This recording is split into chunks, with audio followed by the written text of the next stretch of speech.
Friends, welcome to my home Dia lifestyle. Thursday காலையில் இங்கே வந்து ஷட்டவுன். ஸோ ஃப்ரிட்ஜை க்ளீன் பண்ணிடலாம் அப்படின்ட்டு ஃப்ரிட்ஜிலேருந்து எல்லா பிளேட்டையும் கலட்டி எடுத்துகிட்டு சுத்தமாக கிளாத் வச்சு க்ளீன் பண்ணிட்டேன். இந்த ஃப்ரிட்ஜ் வந்து 2016 வாங்கினது. லைட் மட்டும்தான் ஒரே ஒரு தடவை ரிப்பேர் ஆணுச்சு, மற்றபடி நல்லாயிருக்கு. ஃப்ரீசரில் பெருசாக நான் எதுவும் வைக்க மாட்டேன்.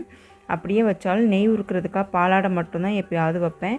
வீக்லி ஒன்ஸ் வந்து நம்ம ஃப்ரிட்ஜை க்ளீன் பண்ணிட்டோம் அப்படின்னா ஃப்ரிட்ஜ் எப்போயுமே புதுசு போல் நீட்டாக மெயின்டைன் ஆகும். எப்போதும் நம்ம யூஸ் பண்ணிவிட்டு வைக்கிற பாக்ஸை ஒரு கிளாத் வச்சு நல்லா க்ளீன் பண்ணி வச்சிட்டோம் அப்படின்னா ஃப்ரிட்ஜ் எப்போயுமே நல்லபடியாக மெயின்டைன் ஆகும்.